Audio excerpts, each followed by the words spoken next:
That frustration you just heard? That's not some casual observer. That's Rod Woodson, 11-time Pro Bowler, Hall of Fame defensive back, Steelers legend. And he just went on national radio to say what a lot of Pittsburgh fans are thinking but won't say out loud. Enough is enough with Aaron Rodgers. The Steelers need to move on.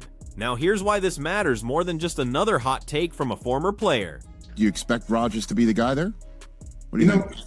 What is it with these ex-Green Bay Packer quarterbacks that they have to be talked about all the time? Because Brett Favre was that way for years. Remember how we just had to talk about Brett Favre, Aaron Rodgers. You and I spend a lot of time on NFL Total Access talking about Brett Favre, sir.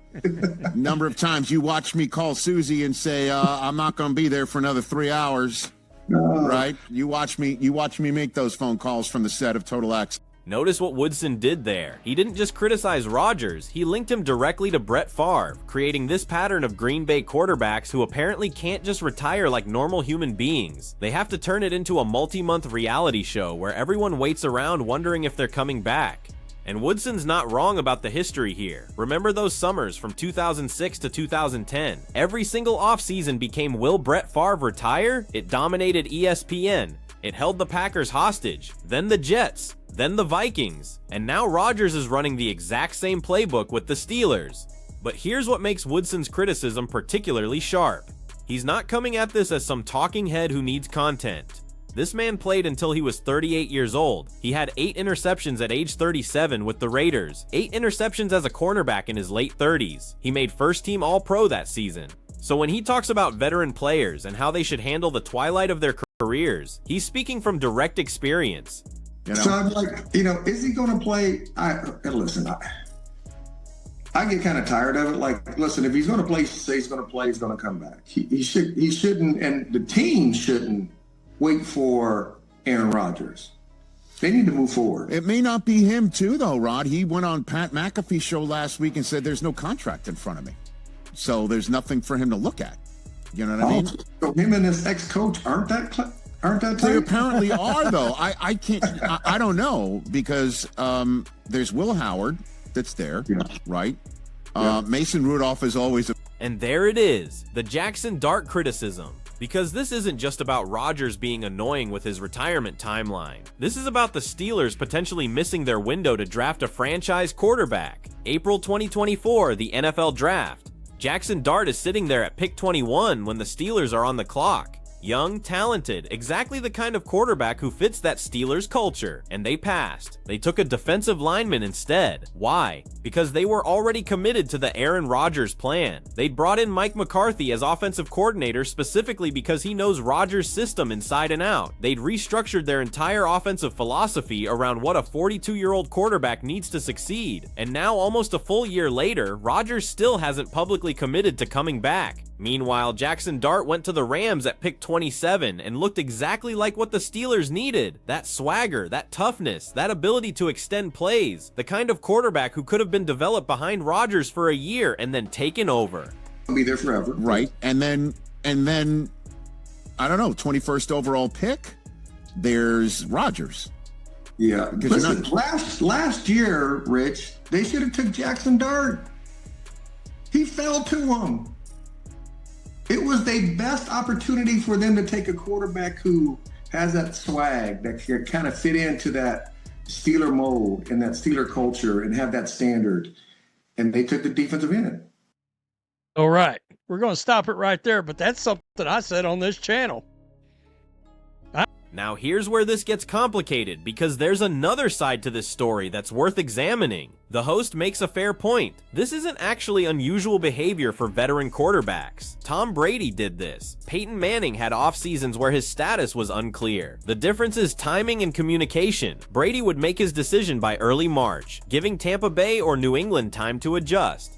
Manning's situation involved a legitimate neck injury where nobody knew if he could physically play again. Rodgers, he's healthy, he's had months to make this decision, and according to multiple reports, he's done exactly what he did last year. Privately told Mike Tomlin he's coming back, but refused to sign a contract or make it public because he doesn't want to be obligated to show up for certain team activities. That's the part that's driving people like Rod Woodson crazy. It's not that Rodgers is taking time to decide, it's that he's apparently already decided, but he's keeping it private for his own convenience, while the team can't move forward publicly. Think about what that means for the Steelers' offseason planning. They can't aggressively pursue Kirk Cousins or Joe Flacco as backups because those guys want starting opportunities. They can't trade for a young quarterback because they don't know if they need one. They can't draft a quarterback high because they're committed to Rodgers. They're stuck in this holding pattern where they can't make any significant moves at the most important position in football because their 42-year-old quarterback won't publicly commit. I think he's done exactly what he did last year. We found out after the fact that Mike Tomlin had known that Aaron Rodgers was coming to the Steelers. That Rodgers had already told him, I'm coming. I don't want to sign a contract yet. Because, there's a couple of dates that I don't want to be a part of, and I got some things to do, and I don't want that to become an issue when I'm not present and accounted for during said things. This is something that we see a lot from a lot of veterans. And that trade for Michael Pittman Jr. tells you everything you need to know about what's really happening behind the scenes. The Steelers don't make that move, giving up draft capital for a veteran wide receiver if they think Will Howard is going to be their starting quarterback next season. That's a win now move. That's a move you make when you have an elite quarterback who can maximize a talented receiver's abilities. So here's what's likely happening based on how this played out last year. Rodgers has already told Art Rooney II and Mike McCarthy that he's coming back. They've probably had that conversation weeks ago, maybe even before the season ended. But Rodgers doesn't want to make it official yet because once he signs that contract, he's obligated to show up for the offseason program. And Rodgers has made it very clear throughout his career that he doesn't value those spring practices. He thinks they're unnecessary for veteran players. He'd rather spend that time doing his darkness retreats or ayahuasca ceremonies or whatever else he's into these days. The problem is that this arrangement works great for Rodgers and creates chaos for everyone else. Kirk Cousins is sitting in free agency right now, probably waiting to see what Pittsburgh does because he knows he's their backup plan. Joe Flacco, same situation. Meanwhile, younger quarterbacks who might want to sign with Pittsburgh as developmental prospects are going elsewhere because they don't know if there's an opportunity. The Steelers' entire offseason is on hold because one guy won't just make a simple announcement. Do you really believe they trade for Michael Pittman Jr. if Will Howard is going to be the quarterback? And by the way, I wouldn't mind seeing how that kid could play. But I think that told you. DK, Rico Dottle, Michael Pittman Jr. That told you they're loading up a little bit here. They may load up in the draft. They could go out there and grab another big. There's some big time receivers in this draft. First round receivers, they could grab another one.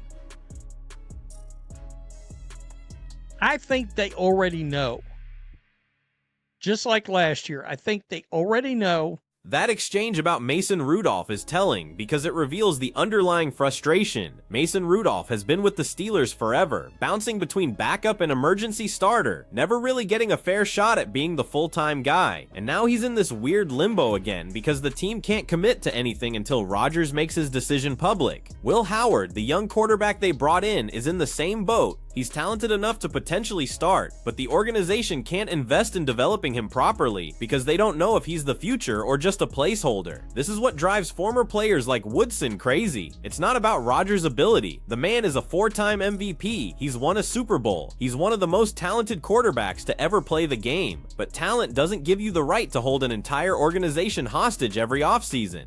And that's essentially what's happening here. Whether intentionally or not, Rodgers' refusal to make a public commitment is preventing the Steelers from making crucial decisions about their future. Aren't that They apparently are, though. I can't. I don't know because there's Will Howard that's there, right? Mason Rudolph is always available for them. It seems he's going to be there forever, right? And then I don't know. 21st overall pick. There's Rodgers. Yeah. Listen, last year, Rich, they should have took Jaxson And Woodson's comparison to Brett Favre isn't just a random shot, it's actually a really specific criticism with historical context. Favre's retirement drama didn't just annoy people, it had real consequences for the Packers organization. They drafted Aaron Rodgers in 2005, planning for him to be Favre's successor, but then Favre kept retiring and unretiring, which meant Rodgers sat on the bench for 3 years instead of developing as a starter. Then in 2008, Favre retired again, the Packers committed to Rodgers, and then Favre decided he wanted to come back.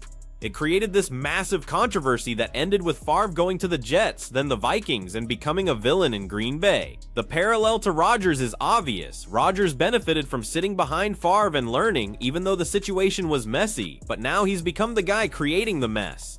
The Steelers could have drafted Jaxson Dart to learn behind Rodgers for a year or two. Instead, they're stuck in this cycle where they can't plan for the future because Rodgers won't commit to the present. And if Rodgers does this again next year, plays one more season, and then spends another offseason being coy about retirement, the Steelers will have wasted multiple years of draft capital and development time on a short-term solution that never actually solved anything.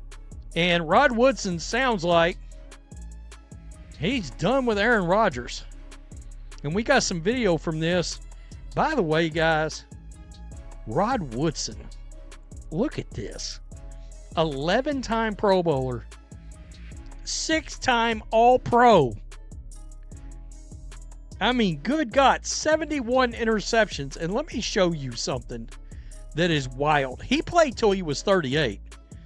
He had a season with the Raiders at 37 years. The question is whether they'll actually do something about it, or whether they'll spend another offseason waiting around for Aaron Rodgers to decide if he feels like playing football this year. So what do you think? Is Rod Woodson right that the Steelers need to move on from Rodgers? Or should they keep waiting? Because he gives them the best chance to win now. And if you were running the Steelers, would you set a deadline for Rodgers to commit? Or would you give him as much time as he needs? Drop your thoughts in the comments. Hit that like button if you appreciate the no-nonsense analysis, and subscribe because we're going to keep covering this story as it develops. This situation is far from over, and something tells me it's going to get messier before it gets resolved.